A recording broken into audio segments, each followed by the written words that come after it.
आज समझी हूँ प्यार को शायद। इतनी भयंकर गर्मी के बाद बारिश की छोटी छोटी बूंदें बेचैन मन को आश्वस्ति सी दे रही थी। यद्यपि सुनंदा जानती है कि इसके बाद चिपचिपे पसीने का एक नया दौर शुरू होगा। पर उससे क्या, जब बादलों और सौंधी हवा से भरे ये पल मन को सुकून दे रहे हैं, तो उसका आनंद क्यों न उठा लिया जाए। तो क्या यही सिर्फ आज में जीने की आदत ने सुनंदा को कुछ यूं छला है कि समय रेत की तरह उंगलियों के बीच से निकल गया। वो लाड दुलार भरा बचपन, स्कूल कॉलेज के अलमस्त दिन और बहुत कुछ बनने के वे ढेर सारे सपने। इंजीनियरिंग करके नासा में नौकरी भी करनी थी। भारतनाट्यम का पूर्ण प्रशिक्षण भी लेना था। छुट्टी में ड्रेस डिजाइन भी सीखनी थी और जाने कितने रोमांचक स्पोर्ट्स भी सीखने थे। मानो सामने एक असीमित आकाश हो और उसको मुट्ठी में बंद कर लेने की क्षमता भी। पर ऐसा क्यों हुआ? धूमकेतु की तरह उत्तर। अश्विन सर ने अचानक उसकी दुनिया ही बदल दी। बहुत कम दिनों के लिए कॉलेज में आए थे वह शायद।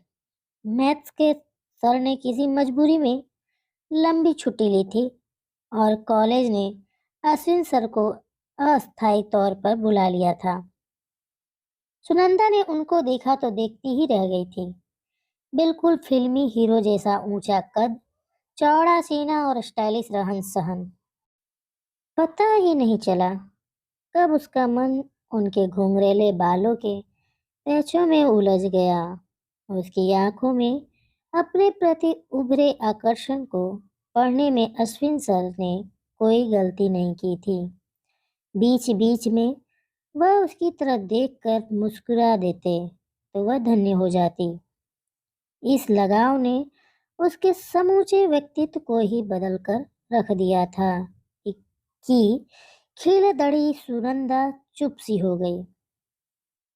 इंजीनियरिंग और भारतनाट्यम की जगह अपनी खूबसूरती को संभालने, नए नए फैशनेबल कपड़े की जानकारी और लकदक जीवन शैली ने ले ली। अश्विन का कॉलेज आना तो जल्दी ही बंद हो गया था, पर उन लोगों का मिलना जुलना चलता रहा। भैया को अश्विन बिल्कुल पसंद नहीं आया था। सुनंदा की जिद पर पापा उनके यहाँ रिश्ता लेकर गए, पर वो तो कोई बात आगे बढ़ाने के बजाय नाखुश ही होकर लौट आए। उन्हें न उस घर का रहन सहन पसंद आया था, न स्तर ही, और उस पर से उनके पिता ने अपने बेरोजगार बेटे के लिए लंबा चौड़ा दहेज मांगकर ताबूत में आखिरी कील ही जड़ दी थी। यूं लाडली बेटी को कुछ भी देने में पापा को कोई परेशानी नहीं थी, पर अगर कोई सिर्फ दहेज की ही बात कर रहा हो तो वह तो सही आदमी नहीं हो सकता ना। पापा ने उसे पास बिठाकर बड़े प्यार से समझाया था। बेमन से ही सही, सुनंदा ने उनकी बात मान भी ली थी और अश्विन की रट लगानी भी छोड़ दी। पर उसकी समझ में एक बात बिल्कुल नहीं आई कि इस घटना के बाद उसके घर के लोगों को उसकी शादी करने की ऐसी क्या जल्दी पड़ गई कि रतन जैसे लड़के को उसके लिए पसंद कर लाए। चेहरे में ऐसा कुछ नहीं कि दोबारा उस पर नजर डालने का भी मन करे, और ना बातचीत का ही कोई स्टाइल। और उधर मम्मी पापा भैया सब उस पर लट्टू ही हुए जा रहे थे। अगर बड़े सरकारी अफसर थे तो जरा रोबदार ही दिखते। ये भी कोई बात हुई कि पुरानी सी गाड़ी अपने के चलाकर चले आए। उनकी माँ, पिताजी, छोटी बहन, किसी की कोई पर्सनालिटी ही नहीं। सुनंदा को पता था कि रतन जैसे मामूली इंसान को सुनंदा जैसी लड़की 3 जन्म लेने पर भी नहीं मिलेगी। सो उन लोगों को तो उसे पसंद करना ही था। पर वह क्या करे अगर घर में हर समय रतन की सादगी और अच्छे स्वभाव के चर्चे चलते रहते, और ऐसे में उसका आगे पढ़ने का तर्क तक किसी ने नहीं सुना। फिर बाद में जब रोज रात में चुपके चुपके रतन के फोन आने लगे, जिनमें कभी उसकी खूबसूरती की तारीफ होती तो कभी हनीमून के लिए ऊटी की सुंदरता का जिक्र होता, तो उसे भी उनका व्यक्तित्व ठीक ठाक सा ही लगने लगा और उसने शैम को वक्त की लहरों के हवाले छोड़ दिया। ब्याह कर ससुराल आई तो घर के सारे लोग सचमुच सीधे और अच्छे लगे। सास ने अपनी नन्ही सी दिखने वाली 19 वर्षीय बहू पर ज्यादा जिम्मेदारियां छोड़ना उचित नहीं समझा और रतन दिन भर घर के बाहर ही रहते थे, अतः सुनंदा के पास अपने लिए ढेर सारा समय होता था। शादी को लगभग साल भर बीत चुका होगा जब बाजार में यूं ही अश्विन सर से भेंट हो गई थी। हाल चाल पूछते उन्होंने उसका मोबाइल नंबर ले लिया और रोज फोन करने लगे थे। तब जाकर सुनंदा को पता चला था कि गलती तो खुद उसके पापा की ही थी, जिन्होंने भैया की बातों में आकर दो प्रेम करने वाले को अलग कर दिया। अब क्या करे सुनंदा, अब तो वह चक्रियों में फंस चुकी है। अश्विन जैसा सुदर्शन पुरुष उसके लिए बाहें फैलाए बैठा रहा और वह रत्न के साथ बांध दी गई। रत्न और उससे संबंधित हर चीज में अब कमी ही कमी नजर आने लगी थी। उधर अश्विन के व्यक्तित्व का आकर्षण उसकी बातें सिर चढ़कर बोलने लगी। फिर लगा कि भला कब तक दो नावों में पैर रखकर चलती रहेगी, तो कोई कठोर निर्णय तो उसे लेना ही पड़ेगा। फिर ऊहापोह के उस दौर में लिए गए अपने फैसले के तहत वह अपेक्षित रत्न को बिना कुछ कहे एक दिन अश्विन के साथ उनके घर चली आई थी। आज सोचती है तो लगता है कि जिंदगी का वह गलत कदम उसकी नासमझी हो सकती है, पर कुटिलता नहीं, क्योंकि अश्विन सर के बार बार इशारा करने पर भी उसे न रुपए और गहने लिए थे, न कोई कीमती सामान। पर्स में 1,500 रुपए के साथ वह तो कुछ ऐसे चली आई थी मानो सिनेमा हॉल जाने को निकली हो। अश्विन बहुत नाराज थे। तुम्हें पता है ना कि अभी मेरे पास कोई काम नहीं है, कैसे संभालूंगा तुम्हें? तुम्हारे अपने खर्चों भर पैसे तो तुमको ले आने ही चाहिए थे ना। पर सुनंदा के कोई खर्चे हैं ही कहाँ, बिल्कुल साधारण तरीके से रह सकती है वह। अब वह भी कोई नौकरी कर लेगी और अपनी पहली तनख्वाह से अश्विन को मोटरसाइकिल गिफ्ट करेगी, उनकी हर सुविधा का ध्यान रखेगी वह और दुनिया के सामने प्यार की मिसाल होगी उसकी कहानी। पर शुरुआत ही कड़वाहट से हो गई थी। अश्विन शायद उसकी तरह नहीं सोच रहे थे। उन्होंने तो मानो धड़ाम से उसे हकीकत की धरातल पर ला पटका कि फोन पर इतना लाड़ प्यार दिखाते उसके बिना जिंदा न रह पाने का दावा करने वाले अश्विन तो अब उससे सीधे मुंह बात भी करने के मूड में नहीं थे। इसी राजकुमारी की तरह पली बढ़ी सुनंदा को अब समझ आया कि वह क्या गलती कर बैठी है।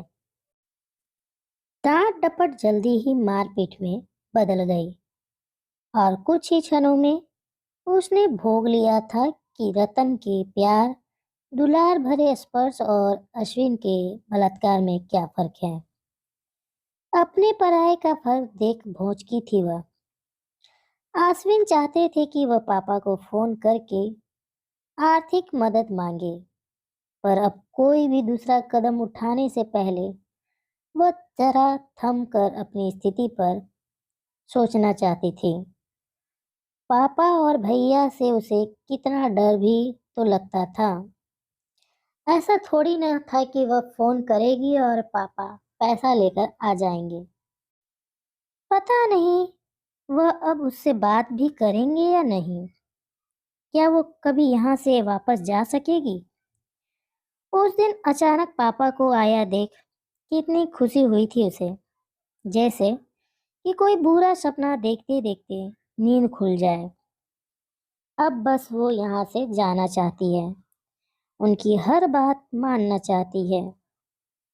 पर अश्विन ने उसे कमरे में बंद कर अपने नए बिजनेस के लिए 10 लाख रुपए मांगने के लिए धमकाना शुरू कर दिया था। कुछ नहीं हुआ था फिर। पापा की नजरों में छिपी वह नफरत, वो परायापन, उनके कठोर हाथों का वो थप्पड़ जिसके निशान गालों पर 3 दिन तक बने रहे थे, और टूटे विश्वास की वे किरचें कि पापा उससे सारे संबंध तोड़कर लौट गए थे और साथ ले गए उसका सारा बचपना। समझ गई थी वह कि सब कुछ समाप्त हो चुका है। वह पूरी दुनिया में अकेली हो चुकी है। वस्तु स्थिति को स्वीकार कर लिया। अश्विन की वासना पूर्ति और उनकी माँ की नौकरानी जो जैसा नाचता नचाता नाचने लगी। आत्मविश्वास ऐसा टूटा कि दिमाग में ही नहीं आया कि अगर रत्न को छोड़ सकती थी तो अश्विन को क्यों नहीं छोड़ पा रही है। या शायद वह एक भयंकर शौक की अवस्था थी। अपराध बोझ इतना कि अगर वे लोग उसे कुछ लाख रुपए के लिए कहीं बेच भी आते तो वो इसी को अपने कर्मों का फल मान बैठती। 6 महीने बीतते बीतते जब वह सूख कर कांटा हो चुकी थी, रंग सांवला और आंखें कटोरे में धंस चुकी थी, तब एक दिन पता चला कि इस दुनिया में चमत्कार भी होते हैं। उसे तो आज तक नहीं पता कि रत्न को इस बात की खबर कैसे मिली कि वह अश्विन के साथ खुश नहीं है। उस दिन अचानक उन्हें सामने पाकर सोचा था कि शायद तलाक के कागजों पर साइन लेने होंगे, पर वे तो पुलिस को साथ लेकर अपनी पत्नी को छुड़ाने और अपहरण, बलात्कार और यंत्रणा देने के जुर्म में उन लोगों को गिरफ्तार कराने आए थे। किसी देवदूत की तरह वह उसे बुरे सपने से बाहर ले आए थे, और एक बार फिर सुनंदा ने स्वयं को समय की लहरों के समक्ष स्थिर छोड़ दिया था। रत्न के घर पहुंचकर 2 दिन वह अवश निढाल भूखी प्यासी एक कोने में पड़ी रही। फिर धीरे धीरे अपनी स्थिति समझ में आने लगी कि रत्न के माता पिता और बहन कोई भी उसे अपने घर में वापस लेने को बिल्कुल भी तैयार नहीं थे। तलाक ले लेने के लिए उन्हें लगातार समझा रहे थे, पर न जाने क्यों रत्न बिल्कुल ही चुप रहने लगे थे। उनका गंभीर चेहरा देखकर किसी को कुछ अंदाजा ही नहीं होता था कि वह सोच क्या रहे हैं। पर अगर वह कुछ बोल ही नहीं रहे थे तो घर के बाकी लोगों ने सुनंदा की पूर्ण अपेक्षा का निर्णय ले लिया। वह भी समझ गई कि उसका हाल पूछने उसके मम्मी पापा ही नहीं आए तो यहाँ किसी को क्या पड़ी थी। अगले दिन रत्न ऑफिस से लौटकर कमरे में आए और हाथ का बैग एक तरफ रखकर निढाल से कुर्सी पर बैठ गए। रूठी सी ननद भाई के लिए एक प्याला चाय लाकर रख चली गई थी। सांवला, टूटा और निर्जीव सा चेहरा, कितने बूढ़े दिखने लगे हैं रत्न। सुनंदा के मन में उनके लिए ढेर सा प्यार उमड़ा। वही तो जिम्मेदार है इसकी। कितनी बड़ी गलती हो गई उससे। कुछ देर वैसे ही उनको निहारने के बाद वह धीरे से उठी और उनके पैरों के पास आकर बैठ गई।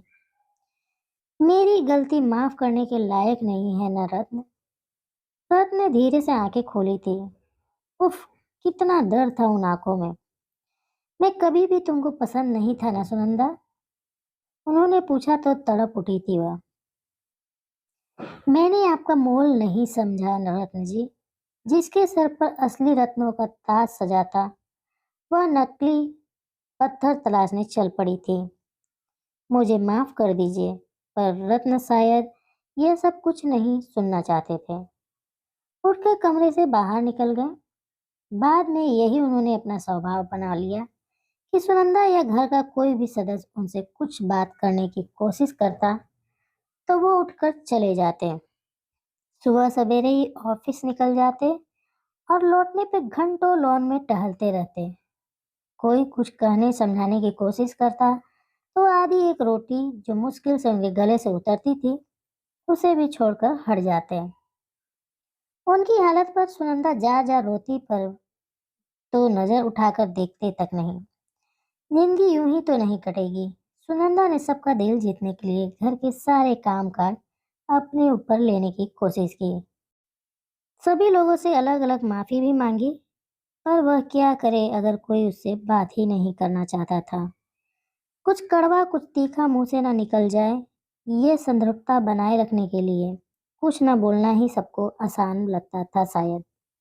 उधर सुनंदा के मन में गहरा डर भी बैठा हुआ था कि पता नहीं कब रत्न का मन पिघलेगा और वह घर लोग वालों की बात मानकर किसी अच्छी सी लड़की से शादी कर लेंगे।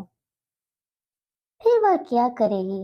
एक अजीब सा सन्नाटा सुनंदा के इर्द गिर्द बिखरा पड़ा था। क्या करे वह? कहाँ चली जाए? वह तो रत्न से बस इतना कहना चाहती थी कि भले मारे पीटे, प्रताड़ित करें, वो भी नहीं करेगी वह, पर कुछ तो बोले। तो फिर उन्हीं की खुशी अगर वे उसे सामने पाकर असहज हो जाते हैं तो उनके सामने पड़ने से बचेगी वह। यही उसकी सजा भी होगी, प्रायश्चित भी। सुनंदा अपना सामान समेटकर घर के बाहर वाले छोटे कमरे में आ गई थी। अगर हर समय गिड़गिड़ाने से माफी नहीं मिलेगी तो इसी समय पर छोड़ना होगा। सोचना ही पड़ेगा कि भविष्य में वह स्वयं को कहाँ पर देखना चाहती है। अगर दीनता की प्रतिमूर्ति नहीं बनना है तो अपने अंदर वो शक्ति संचित करनी होगी कि लोग उसकी इज्जत करने को मजबूर हो जाएं। जीवन को एक नई दिशा देना है तो अपने पैरों पर खड़े होना पहली जरूरत थी। घर के पास स्थित एक छोटे से स्कूल में कुछ घंटों की नौकरी का इंतजाम कर सुनंदा ने कॉलेज में एडमिशन भी ले लिया। पढ़ाई जो कभी बीच में ही छूट गई थी, पहले उसे ही पूरा करना होगा। शायद तभी आगे सोचना संभव होगा। जीवन एकाएक बहुत व्यस्त हो गया। यथासंभव वह रत्न के सामने पड़ने से बचती, पर कभी कभी छुप कर दुख की उस मूर्ति के दर्शन जरूर करती थी जिसकी दुर्दशा का कारण वह स्वयं थी। उनकी उदास मूर्ति उसे और मेहनत करने को उकसाती। कड़ी मेहनत के उन कई वर्षों के बाद एक दिन ईश्वर उस पर प्रसन्न हो गए। प्रोबेशनरी अफसर की परीक्षा पास कर ली थी उसने और अब जल्दी ही किसी बैंक में नौकरी भी मिल जाने वाली थी। कमरे के कोने में रखी उसी कुर्सी पर बैठे थे रत्न। जब अपना रिजल्ट उनके हाथों में रखकर वह जमीन पर बैठ गई थी, मानो उनकी बगल में बैठने की हैसियत ही नहीं थी उसकी। खामोशी से कागजों को पलटते उलटते गंभीर आवाज में बोले थे वह। मैं तुम्हारे भविष्य के लिए परेशान था, पर अच्छा है कि तुम अपने पैरों पर खड़ी हो सकती हो। अब मैं बिना किसी परेशानी की तुमको अपनी पसंद का जीवन साथी चुन लेने की सलाह दे सकता हूँ। चौंक उठी थी वह। तो क्या पहले उसको विदा करके तब अपने लिए सोचने वाले हैं वह? पर जो भी हो, वह किसी बात की शिकायत करने की स्थिति में तो नहीं है। मेरी पसंद की बात अब छोड़िए रत्न जी, उसे तो अपनी नादानी से खो दिया है मैंने। पर मेरी वजह से आप कब तक ये शापित जीवन जिएंगे? सबकी बात मान क्यों नहीं लेते आप? धीमी आवाज में सुनंदा ने पूछा तो खोए खोए से रत्न कहने लगे। एक दिन मैं इतना स्वार्थी हो गया कि तुमसे तुम्हारी पसंद पूछे बिना ही ब्याह लाया था, पर अब तुम जिसको भी चाहो मैं तुम्हारी मदद करूंगा। तुम्हारा ये उतरा चेहरा मुझसे नहीं देखा जाता, तो मैं खुश रहने को मैं कुछ भी कर सकता हूँ। रत्न की आंखें गीली थी। एकाएक सुनंदा समझ गई कि अस्वीकार के जिस डर से वह गुजर रही थी, वही डर उभरधर भी था। अगर वह सोचती थी कि किसी दिन रत्न उसे मुक्ति पाने का निर्णय ले लेंगे, तो उधर भी यही डर था।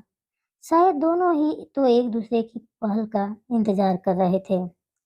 किसी के साथ भागी हुई पत्नी को बिना एक शब्द बोले लाकर घर में तो रखा ही, संयुक्त परिवार में रहकर भी ऐसा माहौल नहीं बनने दिया कि कोई उसे कुछ भी कह सके। एक ही घर में अलग अलग रहते हुए पिछले इतने समय से उसके निर्णय का इंतजार कर रहे थे, और आज भी चयन का अधिकार उसे ही दे रहे हैं। पल भर में ही वह उदासी के उस गहन से बाहर निकल आई थी।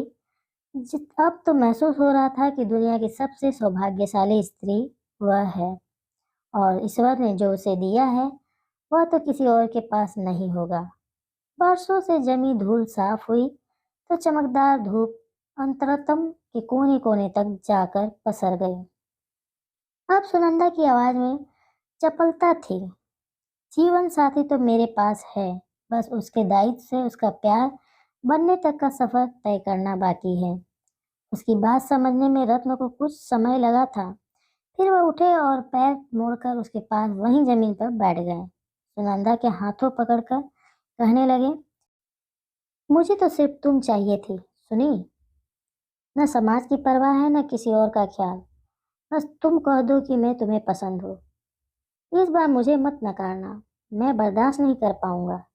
तुम्हारी पसंद पर पूरा उतरने के लिए मैं कुछ भी कर सकता हूँ सुनंदा। जानती है, पता है उसको, मूर्ख तो वह थी जो ऐसा अथाह प्यार अपने आंचल में समेट कर भी खुद को असहाय समझती रही थी।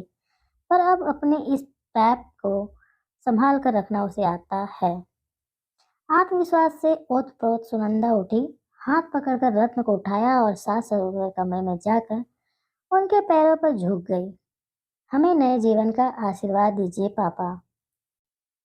कहानी पढ़कर कहीं ना जाए दोस्तों। नीचे कमेंट बॉक्स में जाकर अपना कीमती कमेंट हमें लिखकर जरूर भेजें। हमें आपके कमेंटों का इंतजार है और हमेशा रहेगा।